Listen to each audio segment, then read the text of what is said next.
İnşallah hareket kılıp başlayalım. Maşallah. Bardozga iman hidayet versin.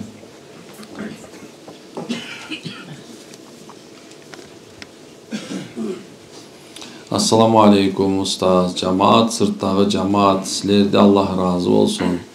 Barımızın adepsizliğimizi çılap жүрөсүz. Bulgagan üçün barın atından keçirim surayım. Айылдын барына чоң рахмат. Көчөнүн баарын машина толтуруп таар кылып алдык. Кылган жакшылыктардын себебинен бул айылга Аллах береке берсин. Алла сүйүктүү кулдары ушул айылдан чыксын. Машаллах, Алла разы болсун. Туура, эң туура. Тазалык имандын жарымы. Адеп болсо илимдин жарымы. Деп ушул экен. Ким таза болгон болсо ал иманын сактап калды. Ким адептүү болгон болсо ал экен илимин сактап калды. Ошон үчүн barızga Allah iman, adep, ahlak versin. Assalamu ustaz, menin kelinçegim жақында аш қазандан операция болады. Дуа кылып коюңузчу. Суранын чааты баландайка. Чоң рахмат. Машалла, Алла Таала ошо операциясын оңой олтоң жеңил желпи кылып, врачтын колунда жеңил кылып, машалла оңойро өткөрүп кетсин. Assalamu ustaz, menin atam ооруп жатты эле. Аты Азим. Бир дуа окуп бериш сен суранам dedi. Çok rahmat. Allah'ım şifa versin maşallah. Murunqu turmuşuman kızım var. Azırkı joldoşum kızım öz atası menen katışkanına karşı. Men ruhsat bersem anan katıştırasın deyit. Kızım murda öz atasına barıp жүрүп men turmuşka çıkkanda katışa alбай жатат. Munun жообу кандай болот? Men күнөөлүү болбодум bu. Birinci joldoşum karşı bolsa bari bir öz atası menen kızımdı katıştırsam bolobу. Demek subhanallah bir kız menen bir adamga turmuşka çıkıptır. Keyin oşol turmuşka çıkkandan keyin anın azırkı joldoşu kızının atı birinci öz atası menen karşı eken. Жок, karşı bolboş gerek. Negizinde şariatımızda ушундай. Bala törөлгөндөн кийин кимдин атасы болсо, ошонун атасынын колунда болот дайыма. Же болсо ошонун багуусунда болуш керек. Дайыма ошол атасы багат. Кээ бирлер бар, мисалы ажырашса, ошо балдарын кошо ала кетет го.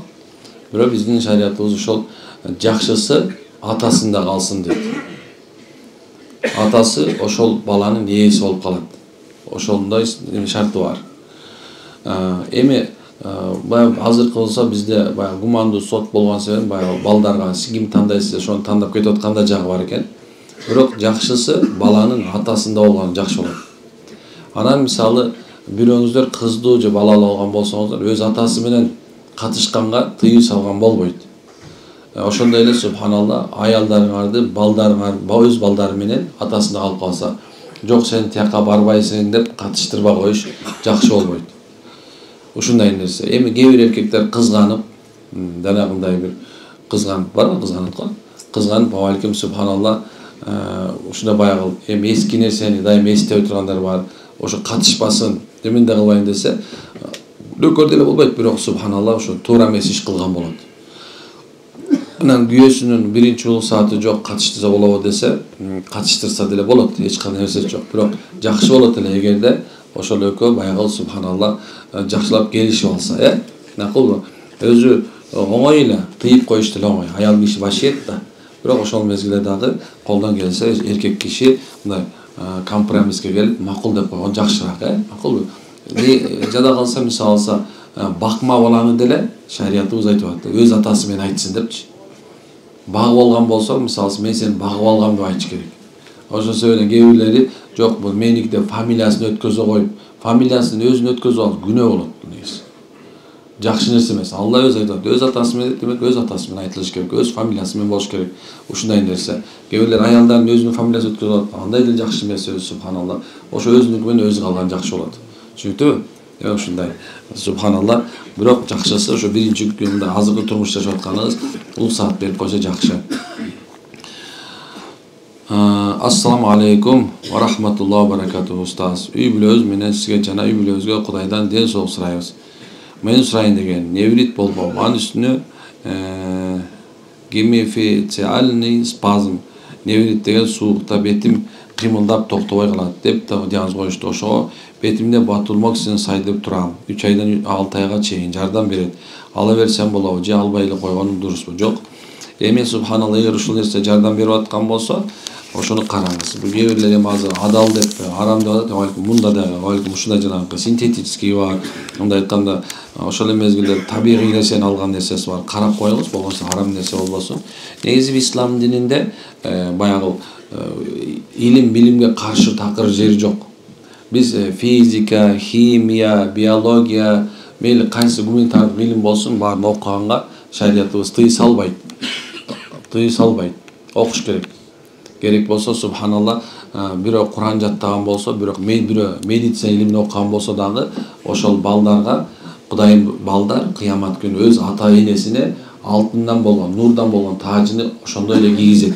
Эгерде адамдардын муктаждыгына жетерлик окуган болсо, аны ошол себептен кимдеги бар, мисалы бизге да бир жерге рукуячыга барарыңарда, дем салдар, табыпка барардын алдында силер биринчи жакшы болот эле, эгерде ошол врачка барып, полный анализиңди тапшырып, сен илим азыркы жетишкен замандагы бүткүл медицина барын колдонуп, сен тазасың же таза эмессиңби караганың жакшыраак болот. Мына ошону карагандан кийин анан врачтар назначение кылган дарылардын барын колдонуп, анан ошондон кийин анан болбой аткан болсо, анан субханалла дем салдырган жакшы. Эми негизинде мындай болчу да, биринчи мындай болчу. Биринчи сабыр кылып, дуа кылып, Куран менен аракет кылып, пайгамбарыбыздын сүннөтү менен кылып, анан кийин мындай кылып. Бирок азыркы заманда мындай кылыш керек болуп калды. Эмне үчүн дегенде, биздин якын деп коет, биздин ишенимибиз Куранга караганда тиги антигриппинге көбүрөөк да. Мисалы биздин зикирге караганда, зикирге ишенгенибизге караганда, биз глицинге көбүрөөк ишенебиз азырчы. Ошол себептен жанагындай ыйман өткөн, ошол себептен биринчи барып туруп кара, барып текшерил, бүт нерсени караттыр. Аны эгерде ошондо сен эчтеке чыкпаса, бирок ооруп атсаң, анда субханалла эмне кылышыбыз керек экен? Эмне кылабыз? Молдолорго барып баштайбыз. Анан эле биринчи эле молдого барып, кээ бирлер келет. Келип анан кийин бар больницага бар десең жаман көрөт. Эмнеге бармак элем больницага? Ушундай барып текшерил десең жок. Бирөө келе берди, бар десем болот, приступ болуп атам мен, эпилепсия болуп атам деп. Жок, сен эпилепсия эмессиң, талма, жок, талма эмес, бар текшерил, барса бөйрөгүнөн приступ бериптир да. Анда 2-3 күн да уколун алып койдут, энди нормально жүрөт. Ошол сөйлөн кээ бирлер мындай караңгылык кылбаш керек. 21-кылымда караңгылык кылбагыла. Бир заман бар экен, ошо өзүм эме кылбай отурайын. Пайгамбардын айткан экен деп айтып атат, бирок ушул канча деңгээлде сах экенин билбейм, бирок бир заман болот деген экен. Адамдардын баардыгы тең, өлбөй тургандар өлөт, өлө тургандар өлбөй калат деген экен. Таң калып сурашты, эмне болошо десе, мындай өлө тургандар өлбөй кала турганы ушул экен. Ушундай илим билимдин өнүккөн себебинен адамдар баягы жүрөгүнөн өлүп калыш керек болчу. Бирок жүрөктү эмне кылды? Жанагындай бир эмелер салып, да операция жолу менен болуп өлбөй калат экен. Жосо бөйрөктү алмаштырып өлбөй калат экен да. Ал эми өлөт турганда, өлбөй тургандар өлүп калганы адамдар өзүнө зулумчулук кылат экен. Арак ичип, наша чегип, өзүн өзү өлтүрүп, мына ушинтип адамдар көп өлөт деген экен. Бирок эмне экен, илим билим өнүккөн заманда такыр субханалла артка кетпегенге аракет кылгыла. Шариятыбыз только алдыга, инновацияга, нанотехнологияга биздин шариятыбыз эмне кылат экен? Үндөйт, ушундай нерсе. Ассалам устаз, бүркүттүн сөөгүнөн жин чыгат дейт. Мен бир бутун башына алып жүрөм. Үйүмдүн крышасына тагып койсом деп койгонмун. Бирок тага элекмин. Дагы тырмагымды алгам. Бешикке таксам деп. Бирок тага элекмин. Кошелегиме салып жүрөм. Жин качат экен деп жооп берип койсоңуз. Обычно бүркүттү сөөгү дегенде сөөгү тагын беле? Айтгандар тезек менен сөөгө шайтандын тамагы болот. Сен кошелегиңе жиндерди толтуруп аласың го? Кошелегиңе десерт салып жүрөткөнсүң да? Для джинов да. Коян тагылбасы бар. Жөн эле сөз ал. Андай болбойт. Бүркүттү сөөгү болобу, эмнеси болот? Мында сизге реклама кылган экен да, сөөгүн саткан экен да, короче байкуш бирөө. Алтыным. Үйгө жанагындай кар жели килип алгандар бар. Үйлөрүнө далы коюп алгандар бар экен, мен көргөндө көбүнчөсү далларды коюп коет экен. Коозунун далысын. Жанагындай бир эмелерди үйгө ууру кирбейди, каржылыкты коюп коет экен. Таң калып кандай ууру кирбейт депчи. Мындай сөөгүлүп да, ууру кирип баратат да. Фонариге минтип койду, өтүп кетти да туруп, чак кишиге айланып чаап ийбейт деген. Түшүнө албайсың да. Ошо. Кой антып эле. Ыргытты сууга. Ошондой. Пайгамбар саллаллаху алейхи вассаламга жин шайтандар келиптир. Келип анан я Расулаллах, бизге жей турган тамак, иче турган суусундук, ибадат кылган үйлөрдү көрсөт деген экен. Мына ошондон Пайгамбар саллаллаху алейхи вассалам некен, силердин жей турган тамагыңар сөөк болот деген экен. Сөөк бар, кадимки эле сөөк. Алар сөөктү кармаганда өзүлөрүнүн эмесинде ошо этке айланат экен сөөк. Минип жүргөн маркаптарына, мине турган жаныбарына тезектер бар го, тезектер. Кадимки эле уйдун тезеги, койдун тезеги, жылкын, ошолор алардын ошол мындай минип жүргөн жандыктардын тамагы болуп эсептелет негизинде. Ошол себептен бизде жанакындай бир сөөктү теппе, ит аякты теппе, кырктын үстүндө жүрбө, гүлдүн үстүндө ойнобо деп кыргыздар ушуну айткан да. Анан азыркы заманда эле кээ бирлер астагфирулла ширк аман деп ушинтип калышты го. Түшүнбөйсүң, эмне ширк экенин түшүнбөйсүң өзүчү. Бок менен ширктин эмне тиешеси бар жерден да. Бокко сыйынып аттың беле туруп. Болгон нерсе ушундай, кыргыздын элибизде ушундай сөздөр бар. Илгертен калбай. Мисалы эшикин босого отурба. Эмне болсо жаман болот деп койгон, болду. Түшүнбөйсүң, эмне болорун билбейсиң. Бир эле сөздө жаман болот дейт болду. Илгери кыргыздар илгери TikTok'та сүйлөгөндө бир эле күлчү. Мында кыска нуска болду. Эмне чакка өтүп барсаң, бош өтүп барсаң, ай бияк кабас дейт. Өтүп кетти, эмне болсо жаман болот деп койгон болду. Мүшөктүн үстүнө, каптын үстүнө отуруп алса, боюнда бар. Отурба дейт. Эмнеге десе, болбойт деп болду. Жаман болот. Жаман болот болду. Ушундай да. Ит аяк теппе, эмнеге десе, жаман болот болду. Жаман болот деген сөздүн аягы ушу түшүнүктүү да. Жаман болот деп кыргызча айтат. Значит, тиякта бир нерсе болот деген сөз алды туруп. Ошонун себебинен субханалла, кээ бир нерселер бар. Мындай кыргыздын эмесинде баягы катуу айтылган нерсе. Ошон үчүн жанагындай мисалы кирдин суусун жолго төкпө дейт туруп. Кыргызда бар. Бул эми мына ойлоп көрсөң, адам басып бараткан жерге сууну төгүп салсаң. Анан эми сууну төгүп салсаң, жаман болот деп атса, эмне болот деп сураган акмакчылыкта туруп, өзүң түшүндүрөсүң жолго. Мисалы адамдар баса турган, жолда айтканда, эс ала турган жерге заара ушатпа. Агып турган сууга заара ушатпа. Жаман сөзбү? Аз кээ бир тескери тийгендер бар, кечирип койгучу. Кыргызча сөздө катуу сөз, тескери тийгендер бар. Болбойт десең болот дагычы. Болбойт десең болот, болбойт десең болот. Мындай тескерде көрчү. Болот десең болбойт, болбойт десең болот дагычы. Ошон себептен да кээ бир нерселерге көңүл. Мисалы, беймал мезгилде уктаба деген. Күн батып баратканда уктаба. Ошондон баары ооротпайбы? Азыр кичинекей балдардын баардыгы ухти, күн батып баратат деп демеле баардыгы сейилдегенге чыгат да. Тескери да, теңирден тескери. Илгери мына кыргыз менен салт деп мени жаман көрөт. Сакалын сербейт, атасынан биринчи ой алыптыр деп жаман көрөсүңөр го. Бирок самый простой ата-бабабыз айткан, түштүн беймал мезгилде көчөгө баспа, беймал мезгилде уктаба деген сөздүн баары эле бул пайгамбардын айтканы. Кыргыз эмне жерден асмандан түшө калыптырбы? Ага да дин келген, ага да субханалла пайгамбардын жолун үйрөтүп келген сахабалар болгон, аны табиин ушинтип келип анан дин келген. Негизинде Кыргызстанда эң чоң мынакей мындай бир дүйнө жүзүндө ислам дининде баркы бар Аль-Мабсут деген имам Сарахси деген болгон. Өзгөндүктөр билесиңер да? Мына ошол жерде Сарахси имам Сарахси деген ошол эме бар. Чоң адам өткөн. Бухари мисалы ошол бизден болот мисалы. Ушундай көптөгөн Тирмизи мына бизден бүт эле баяктын баардыгы ушу бизден болот. Ошон үчүн биздин ата-бабаларыбызчы динден илимдүү болгон, жашоодан караңгы десеңер да. Бирок динден караңгы болгон адамдарчы жашоодо да өзү караңгы болот экен. Анткени дин бул эмне десе, дин бул акылмандуулук, дин бул даанышмандык, бул баам парасаттык, бул көрөгөчтүк дин деген. Динде жүрүп мисалсачы, мына эчтеке билбей, мына кээ бирлер мына трактористтер менен, араңарда тракторист бар, өмүр бою чабан болгону бар. Бирокчу карасаң 3 күндүк, 40 күндүк, 4 айга дават калып келип, сүйлөгөндөчү оозунан чаң чыгат. Бирок жаныга бир профессорду коюп койчу. Деп турат. Болду. Эми деп беречи. Ал болгон жанакы квантовый физиканы өтүп алганда Омдун теориясын билет. Болду, всё. Бирок оозунан бир акылдуу бир нерсе чыкпайт да. Анткени жок да, нету.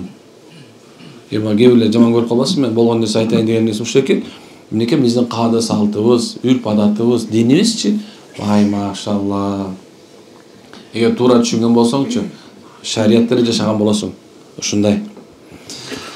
Ассаламу алейкум. Узун экен, окуй берейин. Ассаламу устаз, Аллахым сизден разы болсун. 2 жыл мурун жолдошум, карындашым менен бир болор болбос нерсе үчүн урушуп кетишкен. Негизи карындашы бойдок кезинде биз менен жашап, биздин үйдө болгон нерсени энесине айтып бара берчү. Кайнатам менен кайненем кыздардын сөзүн биринчи орунга коюшат. Лишний нерсе болсо ошолорго беришет. Мен ага таарынбайм деле. Болгону справедливость деген нерсе жок. Экөө тең намаз окуган адамдар, жогору билимдүү кызынын өзүнө киришип менин апама чалып айтпаган сөздөрдү айтышты. Мындай келиндин кереги жок. Кызымызды алып кеткиле дешти. Мен ата-энемдин жашоо шартында да сөз тийгизишти. Жолдошум ортодо аябай кыйналып, ооруп больницага да жатып чыкты. Өзүнө кол салганга да барды. Мен жолдошума айттым, ата-энеңе кет, ата-энеңди бир туугандарыңдын тарабында бол деп келем. Ортодо 3 балабыз бар. Жолдошум аябай кыйналып жүрөт. Мен дагы кыйналып кеттим. Эмне кылсам болот?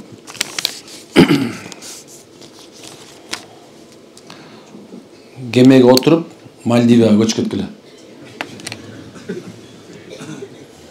Деген ушундай да.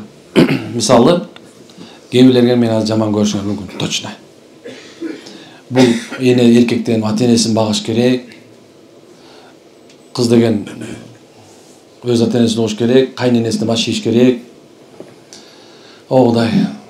Намаз окуса да акыл жок болсо эмне кылайын? Жашоо уланып атат.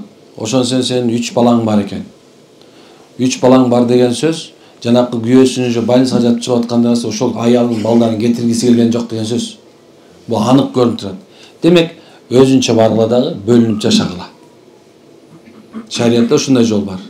Эки тарап тең ушундай болуп сизди кыйнап аткан болсо, акмакчылык кылып силерди айырганга, балдарды жетим кылганга аракет кылып атабы, демек ошол адамдар акмак, анын акылы жок. Негизинде эле балдарды ата-энеден ажыратам деген субханалла бул акмакчылык. Ушундай. Экөөнү бириктирип койгон ордуна бирөө кызына, бирөө баласына болушуп аткан болсо, экөө тең акмак. Демек субханалла экөөң тең бири-бири менен жакшынакай жашап балдарын чоңойтуп келатабы? Бөлүнүп кеткен болсоң, күнөөкөр болбойсуң. Чын айтам. Сен үчүн үй бүлөнү сактап калыш важип. Ошол эле мезгилде келинге өзүнүн күйөөсүнө итаат кылуу важип. Милдет.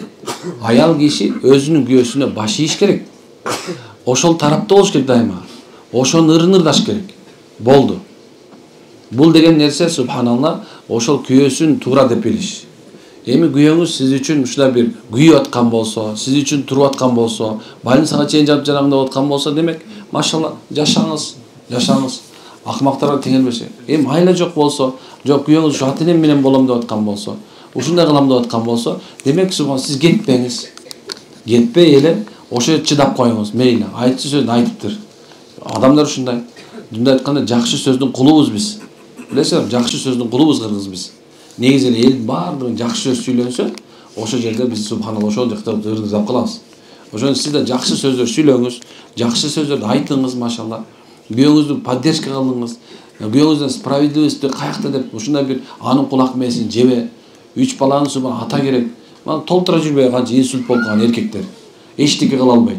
Таланына мындай болот десең да, күйөөсүн бирөө талашат. Ызычу, ондайына билечи.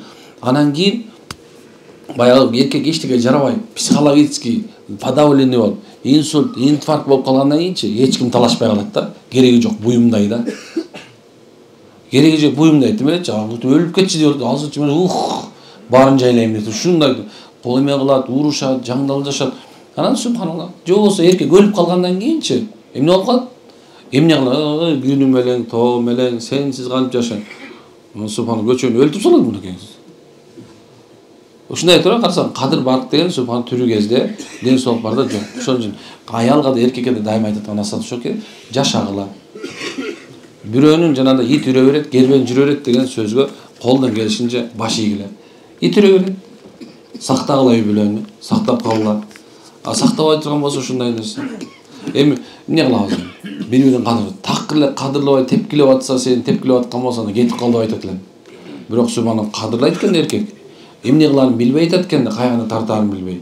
Демек ушундай болуп калса, сен эркек өзүңдүн аялыңа, балдарыңа тарткын. Аялыңа, балдарыңа тартыш керек. Түшүнүппү? Ана бизде ушундай нерсе кагылып калган нерсе бар да. 5 баласы менен болсо кетирип салыш керек дагы, өз ата-энесиники туура деп айтыш керек да. 5 баласы менен кетип калыш керек дагы, өзүнүн ата-энесиники туура деген аялдар бар. Бул туура эмес. Субханалла. Сен мына мен дайыма айтам да.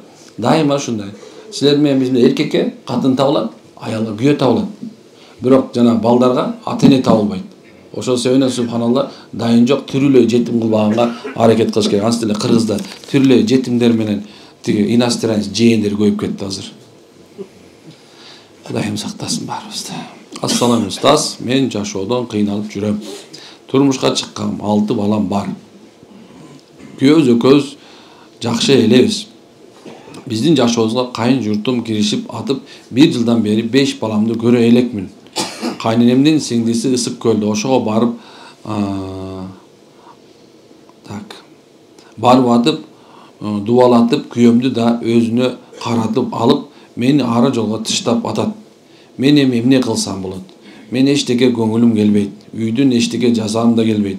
1 балам менен төркүнүмдөмүн. Күйөөм телефон чалып коет, эчтеке сүйлөбөйт, эч ким жокто сүйлөшөт окшойт. Машалла. Анда сиз 1 балаңыз менен төркүнүңүздө жүрө туруңуз, пока, ушундай нерсе. 1 балаңыз менен жүрө туруңуз, 5 балаңыз тиякта туруп турсун. Анан кийин кайра барасыз иншалла. Сүйлөшкүсү деле келет турбай карайсың, бияда жооп бар турбай. Телефон менен чалат экен. Сүйлөшкүсү келбеген эркек чалбай коймокто турабы? Баш айланып калган болсо, сизден каратып алган болсо, чалбайт деп болчу да. Аны ошон үчүн субханалла жакшынакай SMS-терди жана жүрөктөрдү жөнөтүп коюп турушат. Мындай жүрөктү анандай күйүп аткан оттуу смайликти коебуз ушундай. Гүлүп мына улам ар кайсы нерсени сүрөткөзүп, өзүңүздөр билесиңер да, эмнени жакшы көрөт күйөөң турап, 6 бала төрөттү да турап, билесиң эмне керек экенин.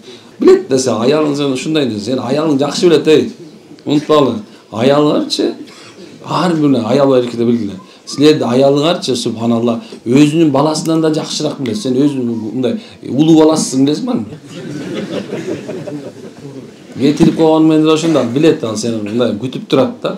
Демек тоң моюн болсоң да субхана билет. Любой ушундай кол тойгон эркек менен кээ бирде ушундай болот го, мисалы 2 метр эркекке 1,5 метр аял тийип алат го. Мондай басып барат го. Билетсиздер, ошо билет баарыбыз, то есть мен да билет. Ушундай. Ассаламу алейкум устаз, менин жолдошум кумар, казино оюн ойнойт. Ошонун акыретте азабы жөнүндө айтып коесузбу? Угуп жатат ушул жерде дейт. Машалла.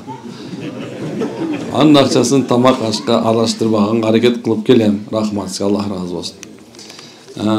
Кумарчы менен мергенчи бул дүйнөнүн жакшылыгын кургалат деген пайгамбарыбыз. Кумар оюнуна берилген адамдар, анан кийин мергенчилик өтө берилип кеткен, тоо ташта жүргөн адамдар бул дүйнөнүн рахатынан кургалат экен. Ал ойлошот да, мына рахат алып атам да, ошондончу кайф. Мындай жашоонун өзү жалаң эле кайф менен өтпөйт да. Ошону түшүнүш керек. Ошон себептен ар бир мынакей бул казиного берилип кеткен адам, жана мергенчи адам бул дүйнөнүн кызыктарын баарына кургалат, ошону унутпагыла. Анан эми туура тамагыңызга кошпоңуз, анткени бул алып келген акчасы арам. Алла Таала майсир деп айткан. Майсир деген кумар оюндары. Булар шариятыбызда Алла Таала арам деген категориясына кирет. Булар неме эткен адамдар чочконун канына колун салып жүргөндөй эле, зына кылып жүргөндөй эле, бисмилла Аллаху акбар деп союлган арам эт жеп жүргөн сыяктуу эле. Баардыгы арамдын ичине мажмуа, чогулган ошонун ичинде болот. Ошол себептен кимде кумар оюнуна берилип кеткен болсо, мындан тезирээк чыкканга аракет кылыңыз. Бул менен эч качан жакшылык көрбөйсүздөр. Мына көчөгүнү бирөө алып келишти го, муун өлөйүндө алып калыптыр. $360,000 бир күндүк туруптур. Bir күнү $360.000 деген сөз. Мында жакшылап өтүп турган болсоң, канча 30 миллион турат. Эми ошону албай куш, ошол тияктан Россиядан, бияктан иштеп жүрүп, толтура ушунча жыл жашап туруп, анан кийин акырында биякка келгенде буквально жарым саатта туруптур да. 30 жылдык өмүрүн жарым саатта. Еще субханалла, анда бир тууган үйүнүн жанагындай бир документ урдап бараткан жерден кармалып калыптыр. Жөн эле эмес анда өзүнүн үйүн, машинелерин, ушундай бир туугандар менен ман ушуну. Демек, мында хайыр жок. Мунун азабы көп. Ахиретте болсо субханалла каршы чыккандар адам катары. Мисалы бир адам айтса, аракты адал десе, ал капыр болуп калат, билесиңби? Имандан чыгып кетет. Жаман, аябай жаман нерсе. Ошондой эле кимде-ким субханалла жанакындай бир кумар оюн адал десе, ал деле ошондой. Өтө оор күнөө, чоң күнөө, кабайыр. Эми ал эмне ойлоп атасаң, бул дүйнөдө эле ушуну ахиретте эле жыргайт деп атат. Жок, андай болушу мүмкүн эмес. Жыргабайт. Ошо менен кимде кумар оюна кирип кеткен болсо, муну тура. Бул аял болсо тура кылат. Тамак жедирбеңиз балдарыңызга. Ошо тамакты жедирбегиле.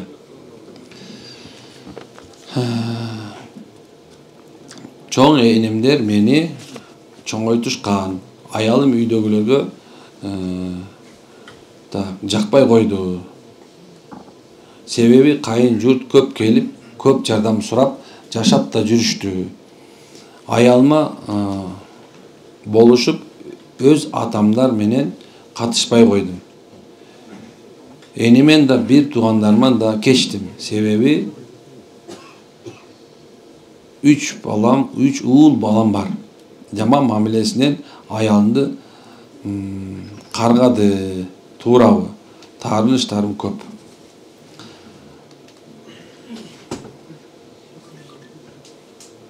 Эми бул жерде субханалла жанакын антипод экен да. Жана аял болчу, бул эми эркек экен. Ошондой эле субханалла эмне кылабыз эми? Сиз субханалла үй бүлөңүздү сактаңыз. Жагабы, жакпайбы, үй бүлөңүздү сактап калыңыз.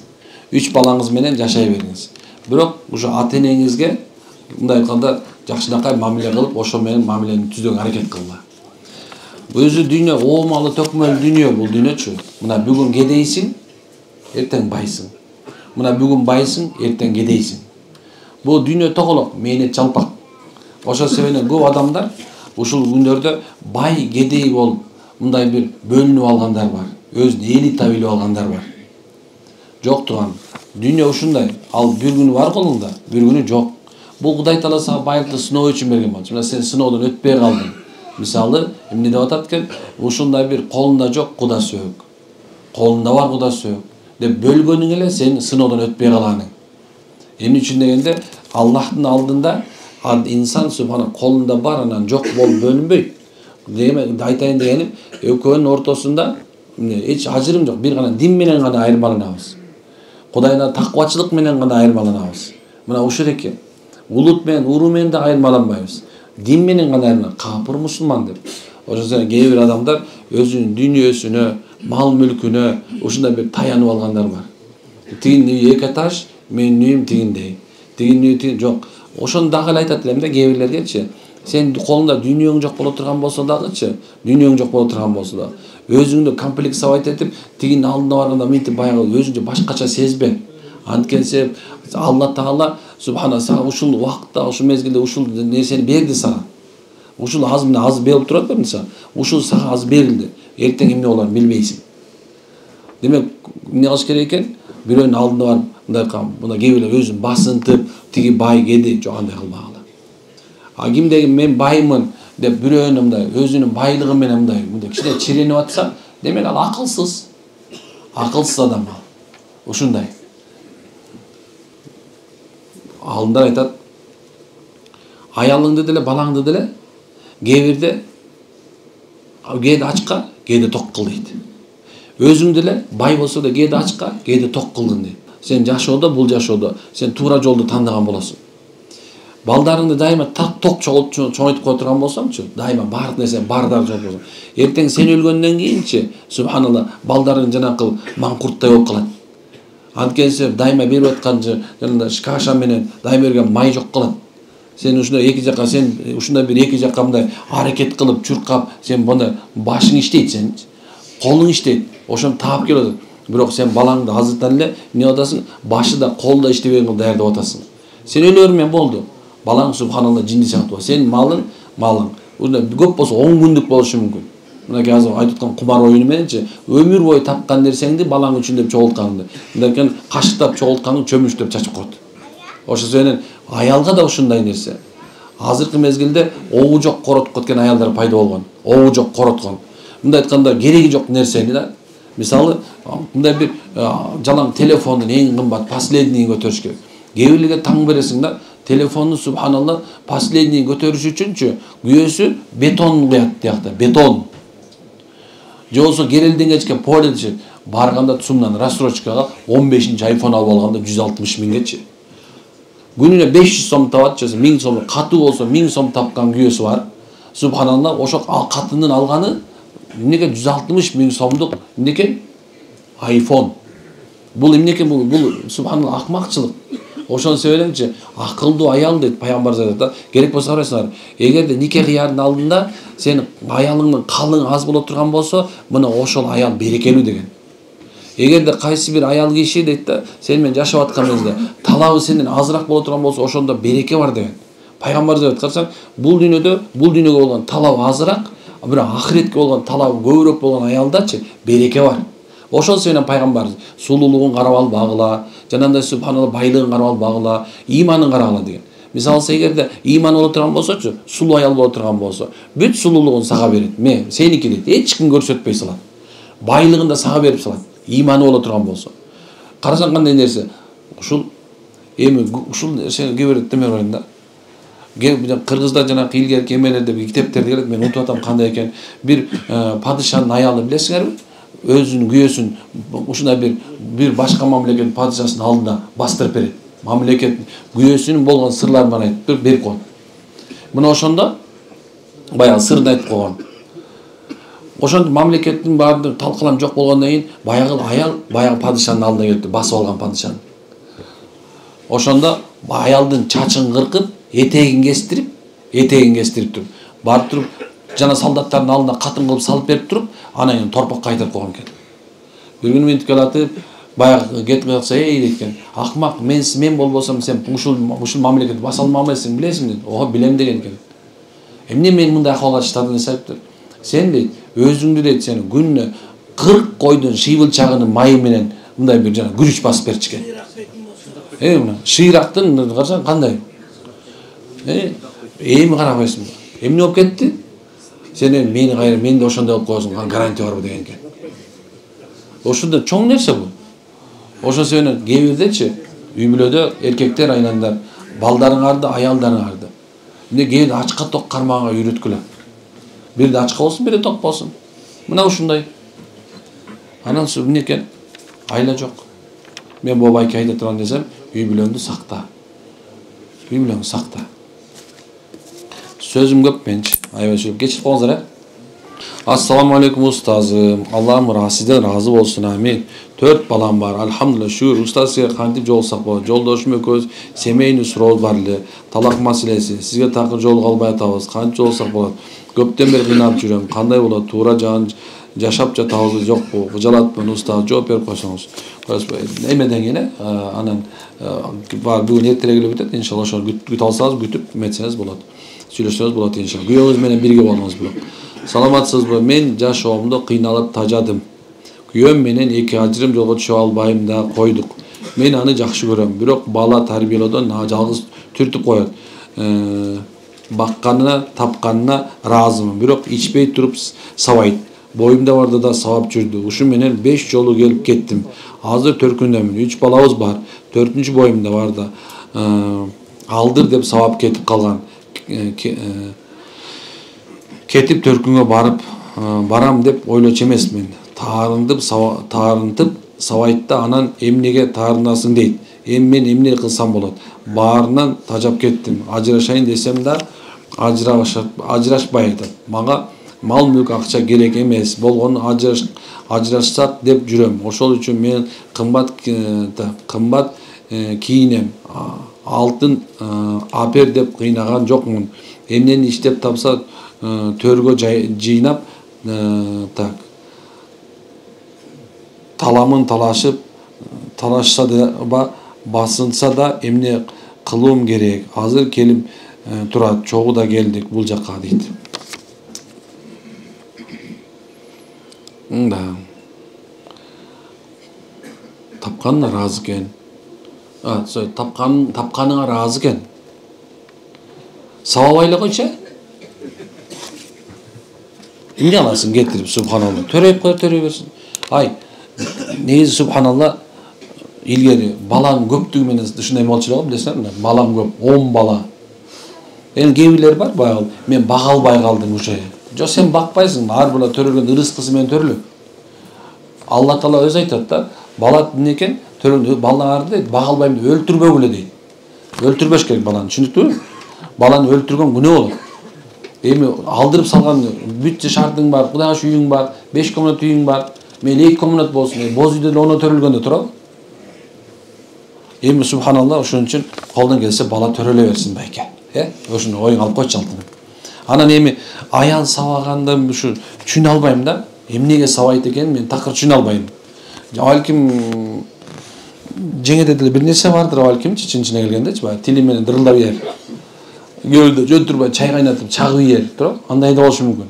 Бирок айтайын дегеним, колдон келсе аял сабабагыла. Чын, бул өзү мындай көп вакыттарда мындай көп жерден көрдүм да, илгери мындай кылат элем.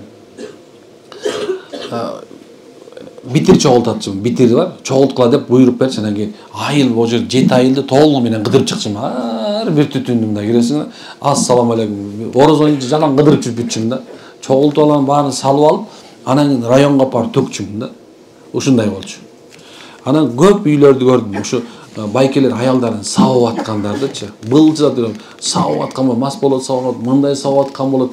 Анан кийин эле азыркы мезгилде ошол байкелерди көрүп атам да. Ошол байкелердин бывший баягы эмелер Шварценеггерлердичи. Арнольд Шварценеггерлер, Джеки Чандар. Ошолор субханалла азырчы эчтеке укугу жок, билесиңерби? Аялында да өчүп калат экен. Балдарында да өчүп калат экен.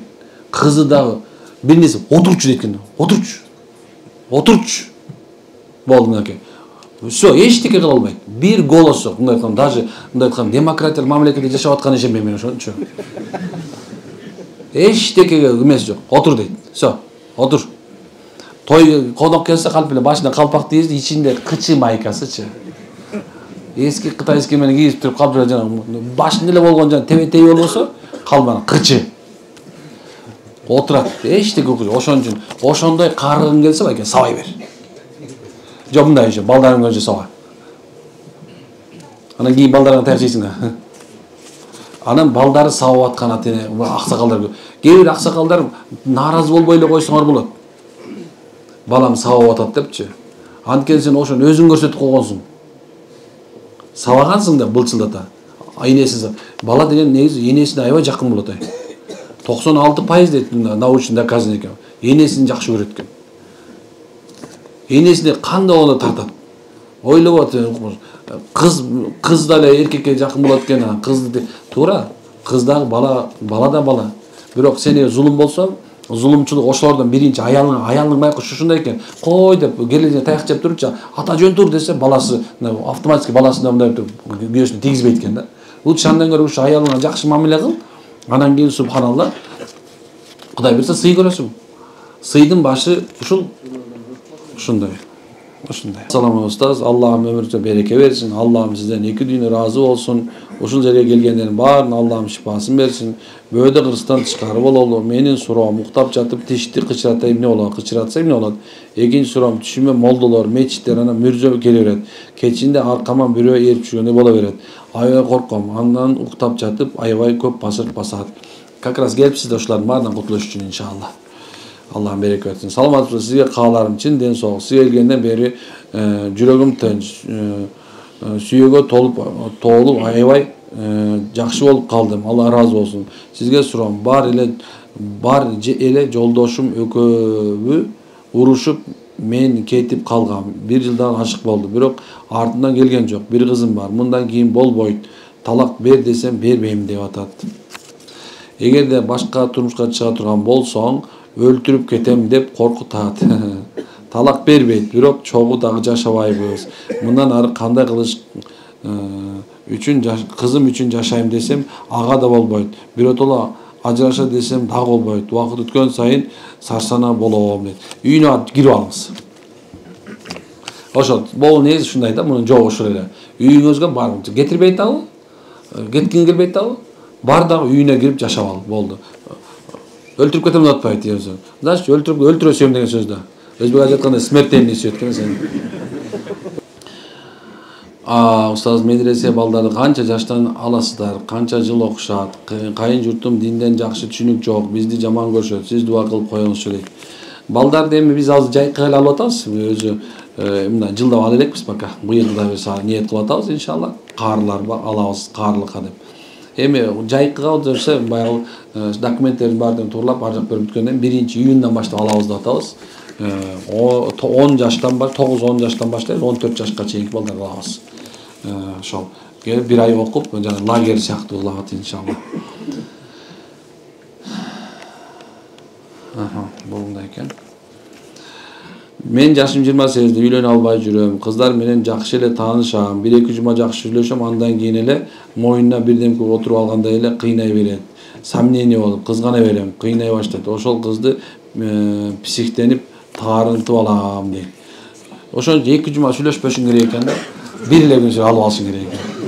Антса үйүңө апарып психтенсең жакшы болот иншалла. Сеники болуп калганда псих боло бер. Бирөөнүн кызына сен аялың болбосо психтенбей аласың. Акың жок элесе. Өзүңдүн телефонуң болбогондон кийин бирөөнүн телефонуна психтенбей аласың да. Сеники эмес да ошондо. Монда эметип бербей. Үйлөнөсүз иншалла. 1-2 жума сүйлөшпө да. Эмне 1-2 жума сүйлөшөсүң? 1 көр, 2 көр, 3-чү жакшынан сүйлөштүр, алам деп болду. Макул эле болуп турат, араң эле турат. Алып ал дагы психтене бер. Саламатсыз устаз. Биринчиден Аллахыма чек шүгүр болсун, себекемден солук, узун өмүр, эки дүйнө бактылуулугун берсин жана Айбек байкеге кызмат кылып каалайм. Айбек байке дейт, машалла. Менин бир суранычым, Марат байкени чай ішүү местасын 1 метр болсо да чоңойтуп берсе, тамактарын даамдуу, таза. Реклама. Алар өздөрүнчө бөлүшүп алсын, менин тиешем бар. Негизинде бул жерде тамак сатып аткан баардыгы тең менин кошуналарым, айылдаштарым. Анан субхана жерди берген бөлүшүп алла депчи. Өздөрү бөлүшөт, өздөрү кылат. Менин тиешем жок. Анан кээбилерин ачпагыла тиги арендага алып аттым. Кээбилер мен уже эсептеп койдум уже так 300 сомдон болсо монча болот. Так, тиян монча, бушуктар монча, так, дары мынчадан көр монча. Уже байсыңар да. Байсыңар. Ошондо эсепчи жут алат деген билесиңерби? Ошон үчүн меникини эсептебеңиздер, субханалла. Негизи ушундай нерсе. Бул жерде сатып аткан баардыгы домашний тамактар кадимки эле. Анан эми биринчи баштаганда бир эже бир пирожки менен баштаган. Анан кийин могу 23 болуп кетти. 20дан ашкан үй биле ошо. Ошо жерде бир 50 үйгө жатасыңар. Ошондо 70% ушул жерде кызмат кылат силерге. Ошондой. Анан ойлобоңуздар, кээбилер жана мындай ою бузук, тетири адамдар субханалла ушундай баардыгын меники кылып койгон жок, субханалла. Дагы жада калса өзүм кабинетим эле кирген келем, боякка чейин жада калса менин тиешим жок. Ушундай нерсе. Ушундай. Ошон үчүн субханалла Марат байкеники болсо чоңойтуп бере албайт. Ушундай. Тамагы таттуу болсо да. Тигилер анча жеп коет тигилер. Катуу аякта конкуренция. Bir байке айтат, субханалла 300 сомдон 300 сом жатсасың, десем 400 сомдон жатсам. Эмне жатсасың? Актап айтат дейт. Эмнесин үйүңдүн ичинде үй салып анан ошону атайын эме кылдым беле актап айткандай десем, жок эми серонда дейт. Биз атайын карап турат. 300 сомдон, тамамы 500 сомдон. Лишний кылдырбаганга аракет кылам. Бул жерде тамактар мисалы 200 сомдон аштырбайм. Эмне үчүн субханалла ошол жерде адамдар силердикин карап турат. Карап. Жатканда кээбилериңер туура эмес жатып алды, анан кийин 300 сом, тамамы 500 сом болду. Тамагы жок болсо 300 сом жатасың, бүттү. Эч эмеси жок. Андан кымбат болсо мага айтышың керек, ошол үйгө эч ким жатпай калат. Саламатсызбы? Мен больницага барып анализ тапшырып жүрөм. Январ айынан бери баары жакшы, бирок өзүмдү жакшы сезбей үйгө кирсем, үй сасык, өзүмдү оор сезип кыйналам. Ичимде бир нерсе бардай сезилет. Кошунабыз молдо, кошуналар менен уруша кетсе, силерге дуа окуйм, ишиңер жүрүшпөйт деп окуртат. Дуасы аябай күчтүү дейт. Кошуналар баарыбыз коркобуз дейт. Ой атаң рекет го. Молдо рекет экен анда. Молдорго дем салганда жакшы болуп кетем. Өзү да айтат, мен дуам күчтүү деп. Аллам колдоп үй бүлөбүз менен аман бололу. Ошо молдодон да.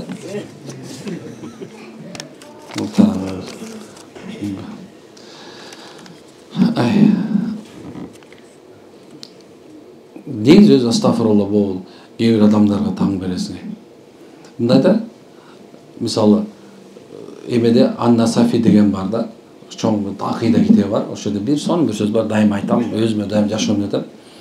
Мисал дейт да, жолдо кетип баратсаң, ойлонуп атасың, дейт, көчөнүн аягында бир ит бар. Ошол каап алышы мүмкүн дейт. Ал ит котур, карган тиши жок. Эми сен ошо үйдөн баратканда эле ниет кылдың да ошо итти чийтейт депчи. Ошол эми котур, карган тиши жок десең, ит кубайт экен аркаңчы. Анткени сен ниетиң ошол да. Ошо сен эмнеден корксоң, ошону зыян көрөсүң. Ошону кыргыздар жакшы ниет жарым ырыс дейт. Эмне коркосуң бир болбогон нерседен? Дуасы күчтүү, кайдан билесиң күчтүү экенин? Дуасы күчтүү болуп аткан болсо миллионер болуп алат беле. Ошондой да кээ бирөө жол аштырам деп көз ачып карап карасаң, Бошки базарда мындай бир эменин ичинде тыгылып отурат түшүнбөйсүң. Жолун ача албайт беле дагы, миллионер болуп кетпейт беле. Ошондой нерсе. Аллах баарын кылыучу. Аллага таваккал кылсаңар, чындыгында келе ким Аллага таваккал кылганды үйрөнсө, бир гана Кудайга. Болду бат эле. Кудайга таянганды үйрөнгүлө, жолду таптыңар. Ким Кудайга таянганды үйрөнсө эле, болду, жолун тапты. Колдоочун тапты, коргоочун тапты болду. Алладан башкага сыйса эле бүттү. Эмне үчүн ислам келгенде мусулмандар бактылуу болушкан? Анткени качан адамдар ырым-жырым менен жашаса, алар бактысыз болот, жүрөгүндө тынчтык болбойт. Эгерде дайым Аллага таянып жашасаң, анда сен жашооң бактылуулук, дайым ырашкерлик, ийгилик деген нерсе сени курчап алат иншалла. Ассаламу алейкум, Алла разы болсун. Устаз хижама кылган сүннөттө сүлүк койсо да болобу? Ооба, хижама кылсаңыз да болот, сүлүк койсоңуз да болот. Бирок билгендерге баргыла, билбегендерге барып, азыр кээ бирде хижамадан адамдар өлүп атат. Азыр деген ушундай нерсе, заман ушундай, азыр гепатит деген оору чыгып кеткен. Азыр открытый туберкулоз менен адамдар жайлап жүрөт, субханалла. Ошо сенин керек болсо бүт бар, аднаразы болбосо, азыр вирус деген нерсе көп. Ошо жанагы алдырып атканда дагы ошону карагыла. Мындай жоопкерчилик болуп тургандай, медицинский, стерильный деген нерселер бар. Ошондой алдырыла. Сүлүк деле ошондой азырчы. Сүлүк деле субханалла, мисалы, гепатитти таратышы мүмкүн. Кээ бирлер караңгылык менен жүрөт. Ал канды соратпайбы? Ал эмне ошондо калбай калат дейсиңерби? Ал түрүү нерсе. Тени спиртке салып, өрттөп, тигинде кылса да тазаланып калат жанагы ийнелерчи. Бирок жанагындай нерсе опасный. Ошон үчүн хижама сүннөт. Сүлүк коюш сүннөт айта албайм, бирок ошондой канды сорат деп айтат экен. Бирок айтайын деген нерсем, этият болуп, карап алдыргыла. Жөн эле алдыра бербей керек. Ушундай. Ассаламу алейкум. Устаз, жашым 31де, турмушка чыга элекмин. Эмне себептен мындай болуп жатат?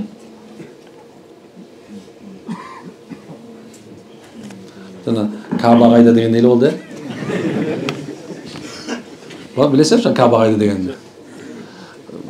Бир эки бала тентек бала бар экен да, аябай тентек. Элдин баарынан жаман эме атышат экен. Кызы чыгып аткан, акырында эмне болду ушу бир молдоңду өйтүп анан бар. Молдого апарып, эти сеники, сөгү меники деп берген экен да. Берип анан баягы биринчи сабак коюп туруп анан кийин мындай сөз болду. Кыбыла кайда деген турбай. Эки бала бири-бирин карайт дейт да. Биз алган эмеспиз деген турбай. Көрүп калган да ким малы. Ошондой эле сурап атпайбы азырчы. Мен эмне тийбей атам. Карьера кылдыңыз. Авалким субханалла, качан алам деп келгенде баягы мурдун чүйүрүп тийбейм дедиң. Мурду чоң экен, бармагы чоң экен, кулагы кичинекей экен, көзү жүлжүк экен, бою кыска экен. Ушундай? Кээ бир ошондой болушу мүмкүн. Эми ошо баягында айтканда чакырган келбеген, ымдаганга зар болот деп, субханалла азыр зар болуп атышы мүмкүн. Же болбосо субханалла, жок мен деген ата-энемди багам, же болбосо өзүм үй алам, машина алам, толтурабыз. Үйү бар, машинеси бар, кыздар толтура билесиңер ушуну. Самодостаточная. Бирок субханалла жашоодон, турмуштан эмне болгон, жакшы көрбөй алган. Ушу бир бала эптеп төрөп алсам бирөөдөн деп төрөп алып жашап аткан андан көп. Эмне үчүн десе, мынакей, эмне үчүн шариятыбызда мына мен эмес, пайгамбар айтып атат, кыз турмушка чыга турган бой жетип калганда бергенге шашылгыла деп. Кыргызда аябай катуу сөз кылып, карадалы деп койгон. Ушундай. Эми бул жагы бир жагы. Экинчи абал көз тийиши мүмкүн, балким бир окутуп коюшу мүмкүн деген нерсе да болушу мүмкүн. Жалгыз эле иним бар, жашы 26. Ата-энеме жана бизге кылган мамилеси өтө жаман. Баарыбызды оозго алгыс сөздөр менен сөгөт. Атам апамды баш кылып, кийимдерин айрып, буюмдарын сындырып, башкаларга өтө жакшы мамиле кылат. Иниме эмне болгонун айтып бересизби? Эмне кылышым керек? Сизге Аллах разы болсун. Бул да жанакыда курсагы ток бала да. Bunday baldardı emне кылыш керек билесиңерби? Bunday baldarды эмне кылыш керек айтайынбы? Акырын эшиктин алдына барып туруп, дарбазадан түртүш керек дагы, эшикти бекитип алыш керек. Бар деш керек. Балам менен сен 26-га чыктың. Биздин идишакты сындырбай эле кой. Биз сатып берген кийимди тытпай эле кой. Бар айланайын. Өзүң идишак сатып алып сындыр, өзүң таап алып кийимди тыт деш керек. Бар. Анан барып, анан субханалла, ушул да курсагы ток балдар ушундай. Курсагын ток кылган, дайыма бар кылган, акырында бала болчу, бала башың келди. Эмне үчүн баланы чабыш керек десе, баарыңар чаппаш керек деп чыгып атасыңар азыр. Бала мындай сабап койсо күнөө болбойт, тарбиялейтин ата чабыш керек десе, жок, чаппашың керек баланы, урбашың керек. Психологически ушундай болуп кетти да, психологически ол өзүнүн псих кылып атпайбы. Ушундай.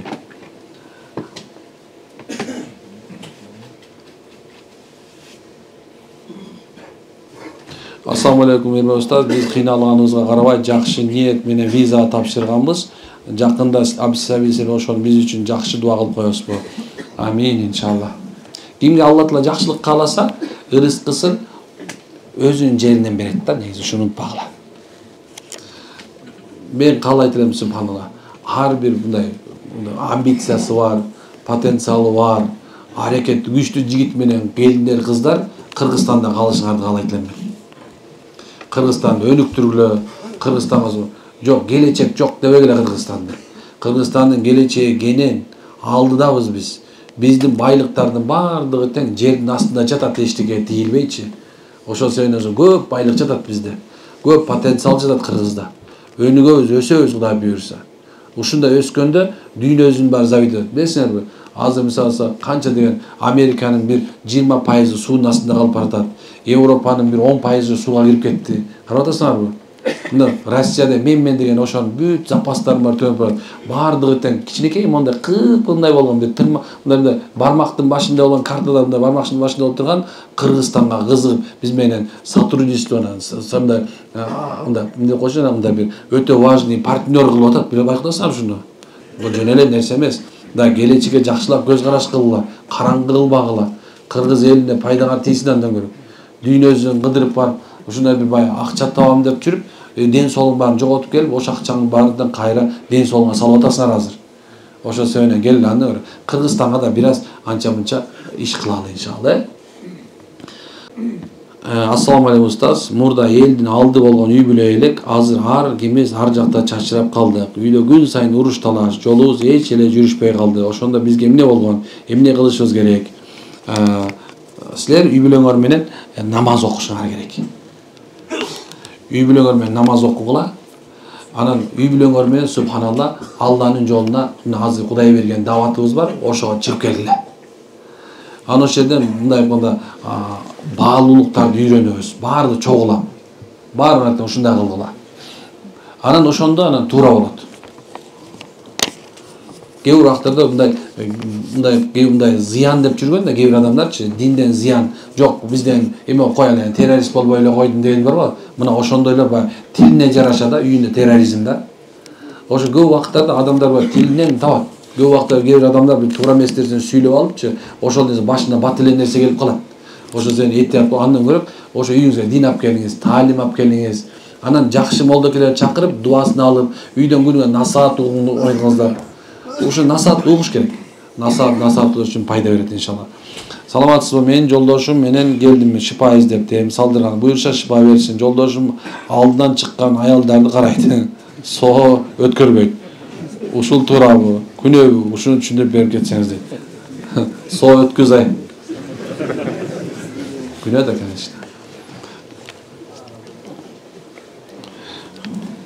Аялдын кызганычы субханалла. Жашоону эмне кылат, а? Бирок негизи өзү зына болуп эсептелет бул. Бөтөн аялды кароо жакшы эмес. Өтө жакшы эмес. Биз ошончо бөлүнүп турат да тигиндечи. Бөлүп койсоң деле болбойт, кайра эле баягы. Сизден сурайын дегеним, баламдын басырып көп болот, намаз окуйт, жатканда аяты курсун окуп жатат, бирок кыйналат, биз ойготуп турабыз. Басырыктан да мусулман капыр болобу? Ушул жөнүндө кеңешиңизди айтсаңыз. Балам азыр ушул жерде сизди угуп отурат. Эми субханалла, бул эми жиндердин бир тайпасы сырттан болгон. Ошон себептен көп убакыттарда буга аябай эме болот. Кандай десем, көбүрөөк убакыт талап кылат да. Көбүрөөк убакыт талап кылат. Бирок кетет ошол. Кетпей койбойт иншалла. Саламатсыз устаз, ката жазсам кечирим сурайм. Аллага шүгүр, бир уул, бир кызым бар. Төрөйм деп 2 жолу ичимден 2 ай болуп эле өспөй калды. Бир жолу пневмоторакс болуп, бир трубам жок. 3 жылдан бери больницадан көп деген анализ тапшырдым. Бирок боюмда болгон жок. Сизге жолдошум менен көрүнүп жатпабыз. Сизге чоң рахмат. Сизге жолса болобу дейт. Бир уул, бир кызыңыз бар экен, негизинде өзү шүгүр деген сөз бар, билесиңерби? Ушу балаңыз барына шүгүр айтыңыз. Шүгүр айткан бай болот. Канча деген аялдар, канча деген адам, эркектер балалуу боло албай жүрөт. Кудай таалам кааласа кыз берет, кааласа эркек берет. Кааласа экөөнү тең берет, кааласа бербей коет экен. Кудайдын иши экен. Молда дагы иште, олия да эчтеке кыла албайт. Ошон деген субханалла, сиз шүгүр айтыңыз, машалла, шүгүр айтыңыз. Ушунчалык эле баягы ушу балалуу болгуңуз келип аткан болсо, андан да жакшы менен ушу 2 балаңызга жакшы тарбия бериңиз. Мына ушул сиздин энелик вазифаңызды аткарган болуп эсептелесиз. Аны эгерде жанакындай болуп аткан болсо, дарыланыңыз, дем салдырыңыз, Кудай буйрса, иншалла ордуна келип калат да каласа. Таксыр дейт, жакшысызбы? Үй бүлөңүз аман эсен болуңуз. Элдерди көрүп бүткөндөн кийин кызым экөөбүз сизге өзүнчө лично жолуксак болобу дейт. Болот, болбой койт. Болот иншалла. Лично десең баарына тизилип албагыла кайра. Бир жолу эле болду. Кереги жок экен. Ассаламу алейкум устаз. Дем салгандан кийин эт, тукум жесе болбойт дейт. Биз эт, тукум жеп жатабыз. Ошого жебей койгон туурубу? Канча күнгө жебеш керек? Жок, жей бергиле. Кээ бирлерине жебей деп айтабыз.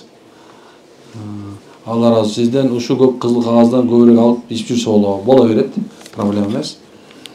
Устаз, Аллах сизден разы болсун. Мен жолдошум жашынып эле ичет. Колуна акча түшсө, продукт алып кел деп акча берсек ичип алат эле. Ошентип продуктанын өзүм алып келем жашоодо. Бирок жолдошум азыр карыган. Ошого мен үйрөнүп калдым. Жолдошум өзү бар, алып кел деп барбайт. Мен билбейм, ошо үчүн жооп берип кой. Ошондо уйноп кетчүм. Ошондо күйөөңүз продукт алып кел дейткенде барбайм деп. Тура эми барса ичип алаткан болсо эмне кылат эми? Аял соода кылса эч кандай күнөө болбойбу? Күйөөңүз момун болсо күнөө болбойт? Опасный күйөө экен да. Эчтеке болбойт. Так. Ассаламу алейкум. Мазхаб туралы сурайын дегем. Сүнниттер бизге туура келип айтып бересизби? Биз сүннибиз да өзү. Ахли сүнни вал жамаатпыз, субханалла. Ахли сүннеде 4 мазхаб бар. Абу Ханифа, имам Азам биздики, имам Шафи, имам Малик, имам Хамбал деп атат. 4 мазхаб, 4 жол. Мазхаб деген жолубуз бар. Ошо 4төө ахли сүнни вал жамаат кутула турган, нажат таба турган, бейишке кире турган мазхаб жолдор болуп эсептелет. Биздин акыйдабыз Матурид, Ашари деп айтабыз. Мына ошо экөөнү сүнни болобуз, машалла. Так, жолдошум алыста иштеп чыкты. Дуа окуп коюңуз. Амин. Барган жерине береке таап келсин. Иншалла сизди кошо алып кетсин. Bir tuğan singlim болбогон жумуш үчүн 1 жылдан бери таарынып жүрөт. Аксана айтып коюңузчу, жакшы насаат. Ошону bir tuğan singlim. Subhanallah, таарынба Аксана. Эмне таарынасың болбогон нерсе үчүн? Эжекеңе жакшы мамиле кыл. Мен кирнелеп коём, балдарымды неберелеримди ошого бата алып койсоң жакшы болот дейт. Жок, батасы жок эле кирделей бериңиз, проблема эмес. Кирне бар го экен ондай. Сук-суктай беришет го анда. Деп кошот го. Ошондой боло берет. Эгерде сүйлөп аткан сөзүндө арбактар кошулбаса, Жана өзүңөр балдарыңарды мынтип койсоң, жанагындай көз ачыктар аттайын барышат го, ошондой үйүңдү түтөтүп, анан келечегиң ошондой болбойт. Жөн эле кагаз менен, нам менен суктап койгон нерсе ширк эмес, ал боло турган нерсе, проблема эмес, макулбу? Бирок нерсе ошо бисмилла, Алланын аты менен бисмилла деп, Алланы бисмилла айтып кылса, дурус эле нерсе, күнөө эмес. Саламатсызбы? Балам чочуп коруп калат. Кечин эмне кылсам болот? Аллахтан бели келди. Бул кантип түшүнөм? Или это сиз случайность дейт. Балаңыз коркуп болоткан болсо, так. Атасынын жанына көбүрөөк жаткызыңыз. Негизи эркекти атасынын жанына көбүрөөк коюш керек. Аталар субханалла мону түтүм ете бербей, балаңды жанагындай бир эркек кылган тарбиялангыла. Бизде бүт балдардын баардыгын тең аялдар тарбияланат. Үйдө аял, садикте аял, мектепте аял, университетте аял, азыр эми шефиде аял болуп калган да. Анан кайра аял болот да, аял дей болот да. Ошентип эле субхан эркек тарбияланбай калды. Эркек балаң болсо, атасына бер. Атасы тарбияласын. Кыргызда ошондой айтылганда, атаң барда эл тааны дейт. Атың барда жер тааны дейт. Демек, эмне кылыш керек экен? Ошо эркектер тарбияны колго алсын, ошо макулбу? Анан ушундай колдон келсе ошо экен. Ассаламыңыздар, жолдошума турмушка чыкканы ичет, дүңкүйөт.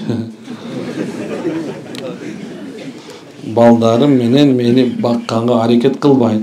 Баардык өзүмдүн мойнумда, жардам бериңизчи. Эки жолго түшкөнү калдык. Сонда экен мынга ичсе да, дүңкүйсө да. Ошо иштебейт да экен, жыргал келе ойношобуз. Муну ата-энесине айтыш керек. Алып келсеңиз, мен да дүңкүйтүп көрөйүн. Башка эмне дейм. Асамыстас, мен өзүм үй бүлөм менен намаз окуйбуз. Аллага шүгүр, мен каалайт элем. Ата-энем бир туугандар намаз окуганын каалайт элем. Ата-энемде динден түшүнүм жогураак. Суранам, именно өзүңүздү дуа кылып бериңизчи. Кандай кылып түшүндүрсөм болот? Биз дуа кылабыз иншалла. Бирок ата-энеге, бир туугандарга силер эң жакшысы жакшы мамиле кылгыла. Жакшы мамилеңер менен көрсөткүлө. Адебиңерди көрсөткүлө. Кантип субханалла мындай намаз алып келем деген баардыгы тең өзүңөрдүн чыныгы мусулманчылыгын көрсөткүлө. Аларды алдабагыла, аларды сөкпөгүлө, аларды мындай бир көңүлдөрүн оорутпаганга аракет кылгыла, мусулманчылыкты көрсөткүлө. Иншалла алар силер аркылуу ээрчилик кирип кетет. Анан барган сайын эле кыйнай бербей намаз оку депчи. Биринчи субхан ошол үйүнө намаз оку, жай намаз алып берип кой, теспих алып берип кой, ушинтип акырындык менен алып келгиле. Анан колдон келсе, жакшы адамдар келип калса, ол алымдар, олиялар үйүңөргө апарып, тамак алып берип, ошо чакырып, батасын бердирип, ошондой амал кылыңыздар иншалла. Сизге Аллахым ыраазы болсун. Күйөө балам алдоо жолу менен билбейм, бирөөлөргө карызга акча ала берет. Кумар оюн, игровой автоматты билбейм, иши кылса акчасын уттуруп жиберет. Аябай калп айтат. Кызым кыйналып кетти. Бир кызы бар. Кетип калайын десе, кызыма жакшы мамиле кылат. Ичпейт, чекпейт, бирок карыздан баш чыкпайт. Кызымды чыда, балким бир күн оңолор деп айтам. Ата-энемдин да айласы кетти. Карыздарын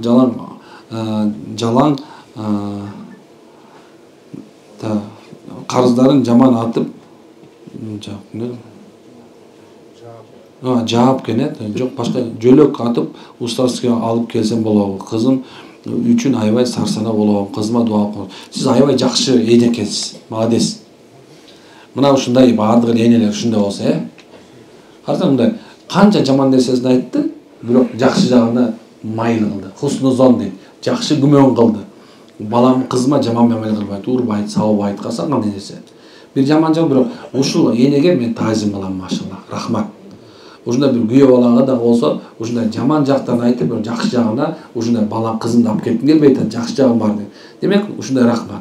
Канча деген ата-энелер бар азыр, кызын бир кичинекей эле нерсе үчүн мындай айтканда бир жолу деп койсо, кызын сүйрөй качкандар толтура. Эмне үчүн десе, сен жашап кетет депчи.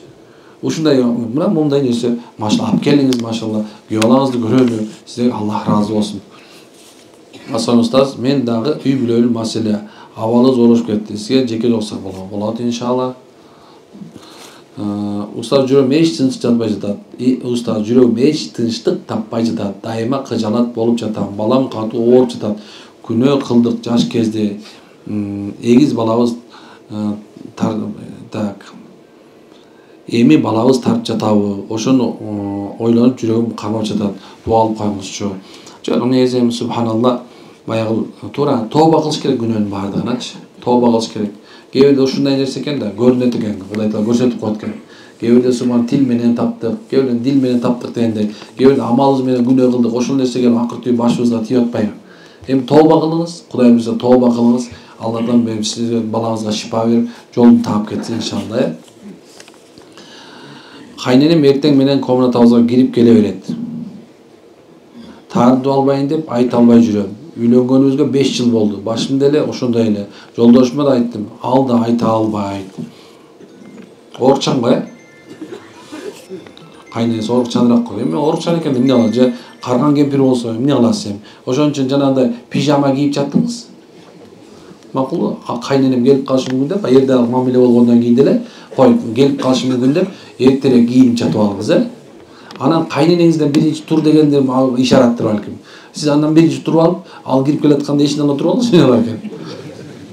Биз өзүңүз 12-ге чейин уктайсыз анда. Эрте менен эрте багымдаттан кирип келебиз же. Аз багымдат саат 5-те билесиңерби?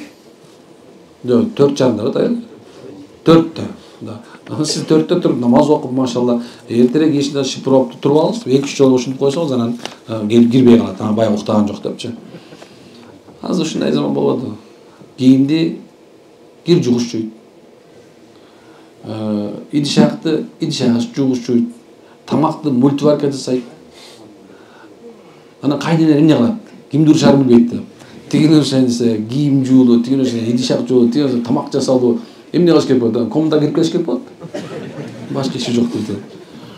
Ассаламу устаз, Аллахым сизден эки дүйнөгө ыраазы болсун. Устаз, менин суроом, мен дин соолугума байланыштуу жакында эле боюман алдыргам. Врачтар төрөңө болбойт деди.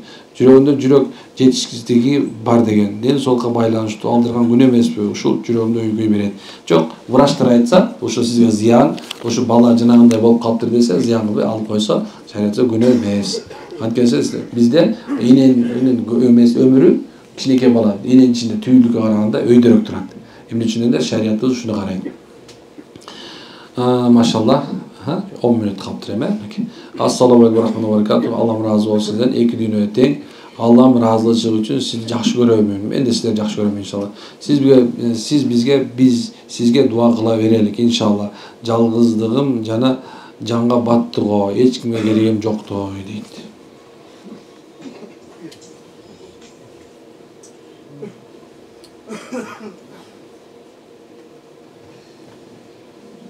Да. Biz жалгыз эмеспиз да. Жо негизи барлык адамдар жалгыз эмес. Бүт дүйнөнүн баардыгынан чыдап кеткен болсо Аллах сиз менен, биз менен. Ким чында көп адамдар ушинтип ойлошот, жалгызбыз депчи. Жок, жалгыз эмес. Алла карап турат. Ал көрүп турат. Ал билет бизге эмне керекинчи. Сен жалгыздыкта мындай бир түнкү убакыттарда тур. Дара тал, кыбланы кара, саждага жыгыл. Канча деген адамдар ушул нерсени практикалап этишкен. Көрсө Аллахым ушундай зат экен, сиз менен бизди жакшы көрөт. Жалгыз эмессиңер. Ушундай. Кээ бир адамдарга дос жетпейт, кээ бир аялга күйөө жетпейт, кээ бирөөгө аял жетпейт. Ойлойбуз жалгызбыз депчи. Жок, биз жалгыз эмеспиз. Эгер сен чынында Кудайды билсең, ал сени тыштаган жок. Такыр жалгыз эмес бул дүйнөдө. Чын айтам, такыр жалгыз эмеспиз. Бир секунд, доля секундта жалгыз эмеспиз биз. Такыр мындай болбогула. Эч кимге керегиң жок эмессиң сен. Сен Аллахка керексиң. Ушундай. Адамзат бардыгы карабай кое турган болсо да, Аллах айтат пендесине. Мен пендемдин күрөө тамырынан да жакынмын дейт. Бул күрөө тамыры бар. Аллах бизге ушундан да жакын. Чыдаган жок. Сен үмүт үзбө. Үмүт үзгөндөр бизден эмес. Көп адамдар үмүт үзүп атпайбы? Ким Алладан үмүт үзсө, алар жалаң адашуу үстүндө болуп калат. Ассаламу алейкум рахматуллахи. Баладым 10 мүнөттүн ичинде бүтөрүм. Ассаламу алейкум рахматуллахи ва баракатух. Сүйүктүү устазыбыз, Аллам ыраазы болсун сизге. Эки дүйнөгө тең Жаш келиндин жолдошунун палчаны бар болчу. Жокта менин көзүм жакшы көрбөйт эле. Жаш келиндин жолдошунун палчаны бар болчу. Жолдошу бартай албай койду. Ортодо 2 баласы бар. Кийин экөө ажырашып, палчаны экөө нике кыйдырып алышыптыр. Да. Бывший күйөөсү уга электе эмне болот деп өлдү да. Bir problema subhanallah. Bu жерде эч кандай нерсе жок. Ошон үчүн айтат да. Мына живой пример бул. Живой пример. Досум, сен үчүн эч нерсе мага жалко эмес. Дегендердин аялдары бар. Досуң менен келдиңби? Чайнекти ал дагы, чайды куй дагы, өзүң куюп бер. Бо мен аялым аяшкаң менен таанышып ал. Мон бир карады, тиги бир карады, экөөнүн көзү тийишип кетти, шайтандын оку атып кетти. Альтернатива пайда болду. Сен кеттиң, тияка. Запасына бергенде кирип кал тияка. Анткени көздөр тийишип калганда уже тартып атат, влечение, шайтан келди. Мына эчтеке боло элек, даже күйөөсү биле кетти уже, башка тийип алды. Ошондой.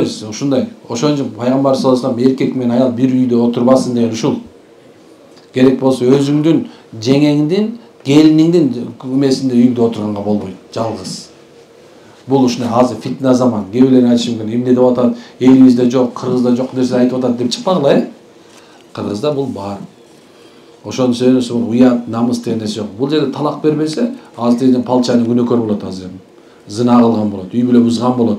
Ушундай нерсе. Ай Кудай, эмне болуп бартабыз биз? Саламатсыз балам 6 жаш сүйлөй албай жатат дейт. Так, бул башка маселе экен. Мен күйөөмдү намаз окуса, мага үйрөтсө дейм. Жашоонун зычуусунан тажадым. Кээде эч ким билбеген, көрбөгөн жакка кетким келет.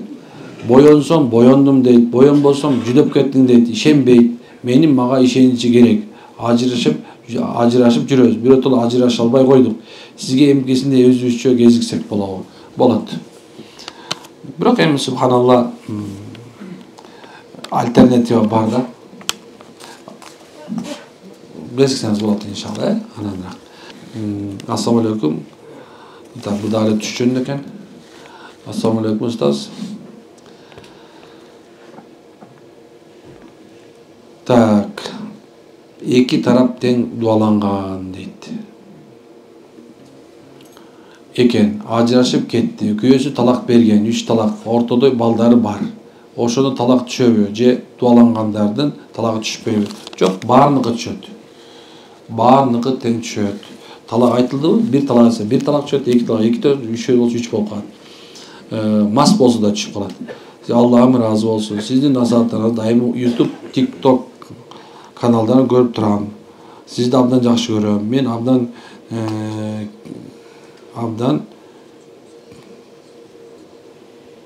кечигип жатам. Ошо Бишкекке кетет экен ошо. Ассаламу алейкум устаз, Алла разы болсун. Менин күйөөм жакшы эле, жумуш кылгысы келет, бирок бат эле айнып уктай эле берет дейт. Бул жөн эле жалкоо бул. Өзү 3 эме калыптыр эми ушу бат эле туруп коебуз иншалла. Эркектер барсыңарбы? Дейбегиле. Дейин дегени мындай. Эркек киши өзүнүн үй бүлөсүн багыш важип. Эркек кишилер өзүнүн аялынын балдарынын кийимин, тамак ашын, үй жайын, ден соолугун баардыгын караш важип, милдет. Бул илгертен ошондой болгон, билесиңерби? Эми субханалла, кимде-ким ушул күйөөсүнүн, аялынын нафакасын бербей көпкө чейин ушул жанагындай жалкоолоп эч нерсе кылбай турган болсо, күнөөкөр болот. Унутпагыла. Эгерде ошол мындай жанагындай оорукчан, акылдан кем болуп калса, айла жок. Бирок ошондо дагы субханалла, эмнекен эркек кишинин моюнда ушу милдетиңерди унутпаңыздар. Көп эркектер азыр жатып алышты, пауж ойноп жатышат канчасы. Аялдар көчөгө чыгарып койгон. Анан кийин баягы бирөө келди, ошо экөөнүн ортосунда уруш жаңы эмне болду? Күйөөсү пауж ойноптур, аялы жумушта жүрүп башка эркек менен кетип калды. Бу аял ушунду бузулуп кетти дейт. Анан сен эмне кылып аттың эле десем, аял айтат, бул пауж ойноп аткан дейт да. Тиги мына телефондо отуруптур, аял оокат кылып, иштеп, субханалла, уже эркек болуп калыптыр ужечи. Башка күйөө таптыр. Негизи башкача тескери болуш керек болчу негизичи. Анан субханалла эмне кылабыз эми? Жалкоолам жата бер. Жата бер. Аял иштей берсин. Анан иштерман бир эркекти көрүп калат. Анан башталат. Анан ким күнөөлүү? Уруш кайдан чыгат? Так атаңдын башынан чыгат. Менин сөзүм эмес, бул кыргыздын сөзү, ошону айтып атам. Кээ бирлерге аябай грубо экен дебегиле. Ассаламу алейкум. Жолдошум жала жаап ажырашам деп талагын берип койду. Ортодо 3 кичине балдарыбыз бар. Өзүнө кылган, мени дагы зына кылдың кайным менен деп атат. Кандай кылуу керек? Анан эми ортодо сот болбогондой, мен сот болбогондон кийин мындай кыл деп айта албайм. Айтып атканым ушул экен мынакей. Эми эле оозду жээлекти келип байкадыңарбы? Ушундай. Ошон үчүн жанагындай субханалла өзүңөрдүн баягы эркек болгондон кийин үйдүн территориясын коргоонду үйрөнгүлө. Бир жаман нерсеси кээ бир эркектер 15 күн, 20 күнгө кетет экен, тоогочу. Эми ушунда баягынча бир келин ыйлайт, айтат субханалла, устаз дейт, эмне кылам дейт. Ачык эле ушундай суроо келген, мен окубай койгом. Күйөөм эме кетет дейт, тоо экен. Субханалла, ушундай бир үйдөн эмелен байкем дейт, эме кылат дейт. Домогаться этет дейт, кайнагам дейт. Эми тиги деле мен деле экөө бир эле кандамыз, эмне болмок эле дейт. Сен мен ким, ал ким дейт да. Мына көрдүңбү кандай нерсе? Ушундай бир акмакчылыкка жеткен чек болду азыр. Үйлөргө срочно таалимдерди, диндерди ар бир үй-бүлөдөн ар бир эркек даватка чыгып келбесе болбой калды. Ар бир эркек даватка чыгып, динин үйрөнүп, эмне күнөө, эмне соо экенин үйрөнбөсө, азыр ушундайлар көбөйгөн азыр. Мен кээ бир эркекте айтам да, эгерде үйүңдө жакшы ишенимдүү боло турган болсо, анда жакшы. Жок боло турган болсо, анда ишен жок болсо, лучше мына 15 күн кетип бартасыңбы? Бар, өзүнчө эмеге кайнең менен кайнатаң колуна салып берип коюп, 15 күн жана кайра келген деп айтам да. Анткени жанакындай болсо эмнеге эметесиң? Ушундай үйдүн ичинде 4 эркектин арасында болуп калгансың, өзүң тоодо иштеп жүрөсүң. Субханалла. Өтө чоң. Аял деген аял. Аял деген аярлуу бир катмар болот бизде. Баары эле өзүнүн немесин, укугун коргой албайт. Бир 2% жанагындай феминистке болуп чыга калды азырчы. Менин денем меники депчи.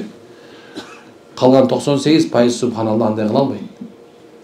Эми баарын эле коргоп чыксын деген жокмун, бирок жанакындай акмак, мындан бир өзүнө алы келген эркектерден коргош сенин милдетиң. Алдыңбы? Эми корго.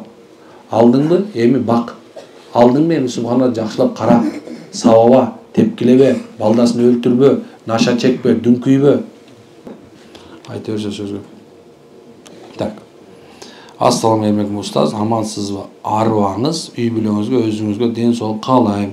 Сиздин карапайым кыргыз элине кылган мамилеңизге ыраазымын. Менин бала эмизип жүргөндө тамак менен кара дубаны бериштир. 18-19 жыл мурун. Азыркы учурда аябай жолум жабылып, өзүм онкология боюнча 19 бери ооруйм. Кызыма дагы сүт менен өтүп кеткен жокпу кара дуба. Бул кара дубаны таптап кетсе болобу? Өтүшү мүмкүн эмес негизичи. Анан субхан айыкса болот ооба. Так, мен бул жакка сиңдим аркылуу келип калдым. Буюрса баары жакшы. Аллахым ушул жердеги баардык бир туугандарга шифа берсин. Сиңдим менен күйөө балама перзентти болушун деп дуа кылып коюңузчу. Сизден жана ушул жерде кызматчылыгын баардык бир туугандар Аллахым ыраазы болсун деген нота менен Кудай буюрса бүтүрөт окшойбуз десе керек. Бул жерде бирөө калып калыптыр. Көкө экен, машалла. Муну болсо могу үчөөнү мен өзүм отдельно алып кетейин азыр. Демек, урматтуу туугандар, Алла абдан ыраазы болсун. Толук кандуу жооп бергендей болдум окшойм. Кээ бир нерсени өзүмдө тыйып койдум.